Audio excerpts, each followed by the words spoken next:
समय बहुत बलवान है।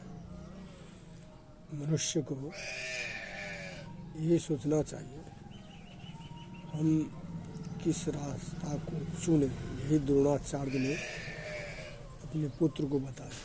लेकिन जिसको अहंकार रहता है वो कभी भी अपने श्रेष्ठ जनों को बात नहीं सुनता है, अपने पिता को बात नहीं सुनता है। परिणाम हुआ ये सब के सब चलेगा। अभी तक द्रोणाचार्य का यह ऐसा निर्घिन इतिहास, निर्घिन उसका कर्म, निर्घिन उसका जो है सो समय बीतना। तंत्र मंत्र जंत्र पाठ पूजा ये तो आराधना है। ये तो जो कोई करेगा उसको जो गुण है उसमें वो अवश्य प्राप्त होगा, जो सिद्धियां हैं उसमें वो अवश्य प्राप्त होगा। इसका अर्थ यह नहीं है जो वह उस गुण से सुख, वैभव और शांति और भगवान को पा सकते हैं। यदि सो होता तो एक बार पुराण में वर्णित है, दुर्वासा ने अम्बरीश राजा को ऐसे ही उसको मैंने भय दिखाने के लिए उसके साथ कुछ कठोर व्यवहार किए। परिणाम हुआ तीनों लोक में ब्रह्मा, विष्णु, महेश कोई भी दुर्वासा को सहायता नहीं की, संरक्षण नहीं की उस चक्र से। फिर वही राजा कि जब पाँव में गिरने लगे तो राजा ने से उनको हाथ जोड़ करके उनको उठा लिए। आहा, ऐसा मत कीजिए, आप ब्राह्मण है, श्रेष्ठ है, अब हमको काहे अथी करते, हम एक छोट मोट राजा है, तो हमें क्षमा कर दो। तो वो क्षमा कर दिए, चक्र से स्तुति किए, तो चक्र फिर अलक्षित हो गए। तब दुर्वासा जी को जान बचे। दुर्वासा कौन थे? रुद्रावतार, हमारे रुद्र का ही एक था, एक अंश अवतार।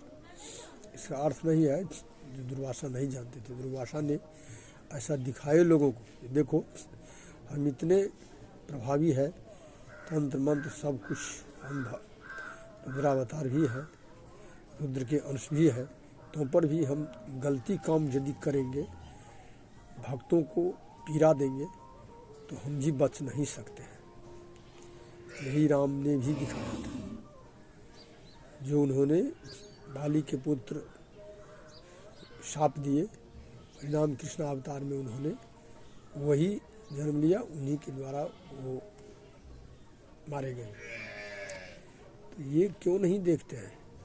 यहाँ दिखाते हैं जो हम बड़े विद्वान हो गए। दुर्वासा से कोई तो विद्वान नहीं हो सकता है। तंत्र मंत्र जंत्र सब में सिद्धि, और ऐसे बड़े बड़े ऋषि महात्मा सब हुए हैं, लेकिन भूल के कारण, त्रुटियां के कारण उसको दुख भोगना पड़ता है।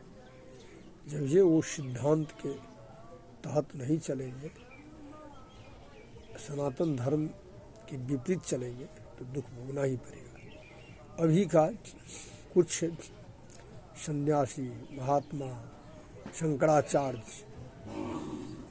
वो राजनीति का अखाड़ा बना लिए।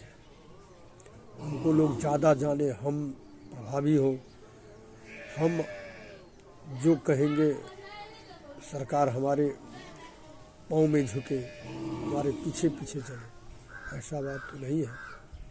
सरकार सर्वकार, सरकार वो सभी मनुष्यों का जो है सो सब कुछ करने वाले हैं, उस सब को देखेगा। उसके लिए सर्व समान है। आप बड़े हैं तो आप भी, छोटे हैं छोटे। जब ये भेदभाव हुआ तो सरकार कहाँ? सब के लिए बराबर। जब वही में भेदभाव जो उपजाता है, ये उसमें 40% आरक्षण किस चीज़ का? जो पढ़ेगा वो विद्या पाएगा, जो पढ़ेगा वो पद पाएगा। आरक्षण का क्या? यही तो उसको संविधान गंदा है। यही जो अंग्रेजी संविधान को ये नोट किया है, उसको लागू किया है। ये अंग्रेज का संविधान था, मुगल का संविधान था। ये अपना भारतीय संस्कृति संविधान नहीं है। भारतीय संस्कृति संविधान यह है, सबका मान बराबर, बड़ा छोटा सबका मान बराबर, जो जिसमें है उसका ऐसा आदर सम्मान मिलना चाहिए। इसका अर्थ नहीं है कि वो माथा पर चढ़ जाए और क्या करे, तो आतंकवादी ऐसा जो है सो बात फैलाए और आतंकवादी दुराचारी ऐसा काम करे, ऐसा गंदा काम है। इसको संभालना चाहिए। और ये सब इसी में दिखता है। जितना जो है कुत्ता, बानर, भालू, गीदड़ जितना है ना, वो स्वयं आगे नहीं बढ़ता है। यही संत महात्मा योगी शंकराचार्य को आगे बढ़ा करके उनसे बुलवाता है, कहवाता है अपना प्रभाव जमाने के लिए। लेकिन वो सब तो ठीक है, विद्वान तो उन लोगों को कहना चाहिए, लेकिन इन लोगों को तो मूर्ख चपाट कहना चाहिए, जिन्होंने उसका कहा हुआ बात को सुनता है और करता भी है। तो सबसे तो यही जो है सो मूर्ख है। तो विद्वान कैसे कहेगा? उन लोगों को विद्वान नहीं कहा जा सकता है। विद्वान वो है, हम जो धर्म को जानता है हम वो धर्म के तहत करें, तुम्हारा बात नहीं करेगा। यह होना चाहिए। हम शंकराचार्य है, हम संत हैं, महात्मा है, हमारा कर्म क्षेत्र है धर्म को स्थापना करना, धर्म के तहत जो आया है उसको संरक्षण देना, जो धर्म के विरुद्ध आया है उसको यहाँ आश्रम से हटा देना। लेकिन सो नहीं है, आश्रम में वही अधर्मी, कुकर्मी, अत्याचारी, दुराचारी ही आश्रम का शरण लेता है। लेकिन उन लोगों को बहुत मन लगता है, ये फलना जो है सो नेता हमारे यहाँ है, खूब मन खुशहाल हो जाता है, अब हमारा प्रभाव जम जाए। लेकिन धिक्कार है उन लोगों को। अपने वाणी को भगवान की जय।